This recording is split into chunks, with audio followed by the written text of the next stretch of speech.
ناظرین، drama serial بسمل میں معصومہ اور اس کی ماں کی لالچ ایک دفعہ پھر کھل کے سامنے آ رہی ہے، جبکہ دوسری طرف ٹی ٹی نے معصومہ کی پریگنینسی کی رپورٹس دیکھنے کے بعد بھی اسے کوئی کانٹیکٹ نہیں کیا۔ توقیر کی تو راتوں کی نیندیں بھی اڑ چکی ہیں۔ ریحام کو جب دیکھتا ہے کہ وہ دوائیوں کے زیر اثر سو رہی ہے تو چوری چوری اس کے کمرے میں جاتا ہے، اسے دیکھتا رہتا ہے، کیونکہ توقیر کو اچھے سے پتہ ہے کہ اگر ریحام جاگ رہی ہوگی تو اس کا وجود اپنے ارد گرد بالکل بھی برداشت نہیں کرے گی۔ لیکن جب رات کو چپکے ریحام کے کمرے میں جاتا ہے تو ریحام کی آنکھ کھل جاتی ہے اور توقیر کو دیکھتے ہی غصے سے کہتی ہے کہ تم میرے کمرے میں آخر کس لیے آئے ہو؟ میں نے تمہیں کتنی بار کہا ہے کہ میرے سامنے مت آیا کرو، اس کمرے میں، اس گھر میں اب تمہارے لیے کچھ نہیں بچا۔ جو کچھ تھا نا وہ میں نے اپنے بیٹے کے ساتھ مٹی میں دفن کر دیا ہے۔ اب تم جاؤ نا اپنی اس معصومہ کے پاس، کیونکہ وہی تو ہے تمہارا سب کچھ،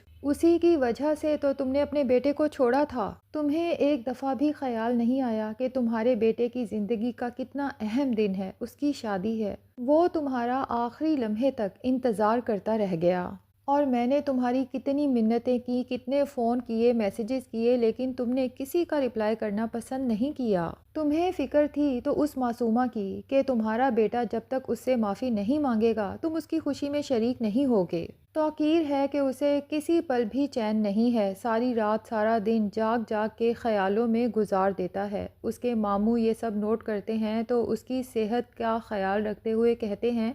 کہ توقیر، تم ساری رات جاگ کے گزار دیتے ہو، تمہارے لیے ٹھیک نہیں ہے۔ تو توقیر اپنے ماموں سے کہتا ہے کہ جس نے اپنے خوابوں کو جیتے دیکھا ہو، اپنے سامنے پروان چڑھتے دیکھا ہو اور پھر مٹی میں اترتے دیکھا ہو، اسے بھلا نیند کیسے آ سکتی ہے؟ اس کی نیند تو ہمیشہ کے لیے اس سے روٹ جاتی ہے۔ تو توقیر کے ماموں اسے سمجھاتے ہیں کہ بیٹا، میں تو اب شاید چلا جاؤں گا، تم اپنا اور ریحام کا خیال رکھنا۔ ریحام تو بالکل ہی زندہ لاش بن کے رہ گئی ہے۔ کوشش کرنا کہ اسے مزید کوئی دکھ نہ دینا، جس پہ توقیر کہتا ہے کہ اب بھلا میں نے کسی اور کو کیا دکھ دینے ہیں، میں تو خود بھی ایک زندہ لاش بن کے رہ گیا ہوں۔ دوسری طرف معصومہ اپنی پریگنینسی کی رپورٹس توقیر کو بھیجنے کے بعد انتظار کرتی رہ جاتی ہے کہ شاید وہ آئے، لیکن جب وہ نہیں آتا تو اسے مستقل کالز کرنا شروع کر دیتی ہے، لیکن توقیر اس کی کالز بھی مسلسل اگنور کرتا ہے۔ تو معصومہ اپنی ماں سے شکوہ کرتی ہے کہ ٹی ٹی کو میں نے اتنی بڑی خوشخبری سنائی، میرا تو خیال تھا یہ خبر سنتے ہی وہ دوڑا دوڑا میرے پاس آئے گا،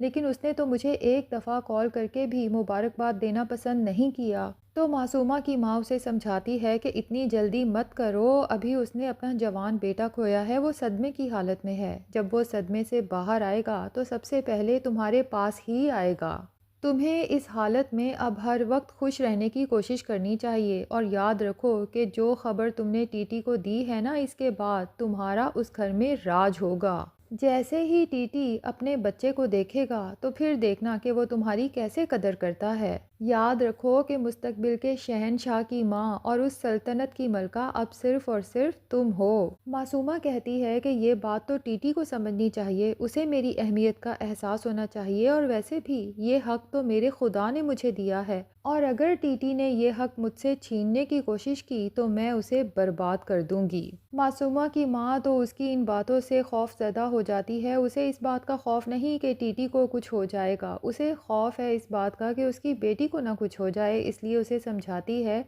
کہ یہ حق تم سے کوئی بھی نہیں چھین سکتا، اور جہاں تک تمہارے ٹی ٹی کی بات ہے تو یقین کرو کہ وہ بہت اچھا انسان ہے، وہ تم سے کبھی یہ حق نہیں چھینے گا۔ خود ہی دیکھو کہ اس نے اگر تمہیں طلاق دینے کا بھی سوچا تو بے آسرا نہیں چھوڑا، کیا کچھ نہیں کیا اس نے تمہارے لیے، تمہارے حق مہر کے علاوہ بھی تمہیں گھر دیا، گاڑی دی، اور اتنا بینک بیلنس بھی۔ دوسری طرف ٹی ٹی سوچتا ہے کہ ریحام تو اب مجھ سے بات ہی نہیں کرتی، میری طرف دیکھنا بھی پسند نہیں کرتی، تو وہ معصومہ کے پاس جانے کا فیصلہ کر لیتا ہے اور معصومہ سے جا کر کہتا ہے کہ میرے ساتھ چلو، میں تمہیں لینے آیا ہوں۔ اور پھر ٹی ٹی معصومہ کو اسی گھر میں لے آئے گا جو اس نے معصومہ کے لیے خرید کے اس کے نام لگایا تھا۔ معصومہ تو سوچتی ہے کہ یہ سب کچھ اب میرا ہے، بلکہ جہاں ریحام رہتی ہے وہ گھر بھی اب میرا ہے۔ تو وہ ٹی ٹی سے کہتی ہے کہ آپ مجھے یہاں کس لیے لائے ہیں، آپ مجھے اپنے گھر لے کر جاتے، اب تو وہاں جانے میں کوئی مسئلہ بھی نہیں ہے۔ تو ٹیٹی معصومہ سے کہتا ہے کہ وہ گھر صرف اور صرف ریحام کا اور موسیٰ کا ہے، تم اس گھر میں نہیں جا سکتی، تمہارا یہی گھر ہے اور تم یہیں رہو گی۔ دوسری طرف زوبی کے بھی ہوش ٹھکانے آ چکے ہیں کہ معصومہ اسے ایک ملازم سے زیادہ نہیں سمجھتی، تو وہ اپنی ماں کے کہنے پہ اس کی پسند کی ہوئی لڑکی سے شادی کر لیتا ہے، جو کہ بہت ہی اچھی سلجھی ہوئی لڑکی ہے۔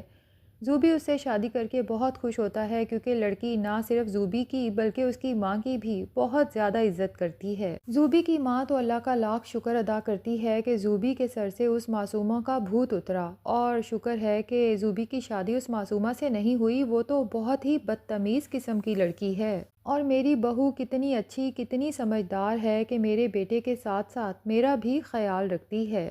دوسری طرف مومل ریحام سے انسلٹ کرانے کے بعد روتے روتے گھر جاتی ہے تو اس کی ماں اسے دیکھ کر پریشان ہو جاتی ہے اور پوچھتی ہے کہ تم کہاں گئی تھی، تو مومل بتاتی ہے کہ میں ریحام آنٹی سے ملنے گئی تھی، لیکن آنٹی نے میری بہت بے عزتی کی اور صاف کہہ دیا ہے کہ میں ہر اس انسان کو معاف نہیں کروں گی جس نے میرے بیٹے کا دل دکھایا تھا۔ تو مومل اپنی ماں سے کہتی ہے کہ میرا کیا قصور ہے، میں تو مجبور تھی، اگر اپنے ماں باپ کی بات نہ مانتی تو آپ لوگوں نے کہنا تھا کہ تم نے ہمارا مان توڑ دیا، اور موسیٰ کی بات نہیں مانی تو وہ اس دنیا سے ہی چلا گیا اور آنٹی مجھے ہی قصوروار سمجھ رہی ہیں۔ تو مومل کی ماں اسے سمجھاتی ہے کہ بیٹا تمہیں وہاں جانے کی آخر ضرورت ہی کیا ہے، اب ظاہر ہے کہ اس کا بیٹا دنیا سے چلا گیا ہے، وہ تو ویسے ہی بیچاری زندہ لاش بن چکی ہے، تمہیں دیکھتی ہے تو اس کے زخم پھر سے ہرے ہو جاتے ہیں، اس لیے تم وہاں نہ جایا کرو، اور ویسے بھی تمہاری کوئی غلطی نہیں ہے۔ لیکن مومل اپنی ماں سے کہتی ہے کہ غلطی تو ہے میری،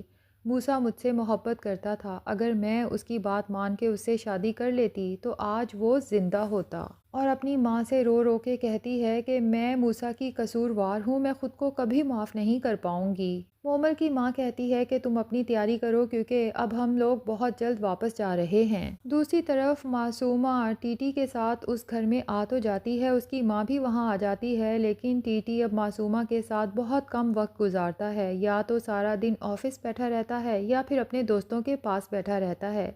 تو معصومہ اپنی ماں سے شکایت کرتی ہے کہ آپ دیکھ رہی ہیں نا ٹیٹی مجھے کتنا اگنور کرنے لگے ہیں۔ تو معصومہ کی ماں اسے سمجھاتی ہے کہ تم نے کیا بیجا ضد لگا رکھی ہے، تم فی الحال ٹیٹی کو اس کے حال پہ چھوڑ دو، اپنا خیال رکھو، اپنے ہونے والے بچے کا خیال رکھو، جیسے ہی بچہ دنیا میں آئے گا تم دیکھنا یہی ٹیٹی تمہارے آگے پیچھے پھرے گا۔ لیکن معصومہ اپنی ماں سے کہتی ہے کہ اب ٹیٹی کو میرے پاس یہاں ہونا چاہیے، بھلا اب وہ اس ریحام کے پاس کیا کرنے جاتا ہے، اب تو اس کا بیٹا بھی مر چکا ہے، تو پھر ریحام کے پاس ٹیٹی کا آخر کیا مقصد ہے؟ مجھ سے برداشت نہیں ہوتا کہ ٹیٹی ریحام کے پاس ہے اور میں یہاں اکیلی اس کا انتظار کر رہی ہوں۔ میں جتنا ٹیٹی کو ریحام سے دور کرنے کی کوشش کرتی ہوں، ٹیٹی اتنا ہی ریحام کے قریب ہوتا جا رہا ہے۔ معصومہ کی ماں اسے سمجھاتی ہے کہ بیٹا یہ سب تو تمہیں برداشت کرنا ہی پڑے گا، پہلے بھی تو تم نے جوش میں آ کے غصے میں آ کے کتنا بڑا قدم اٹھایا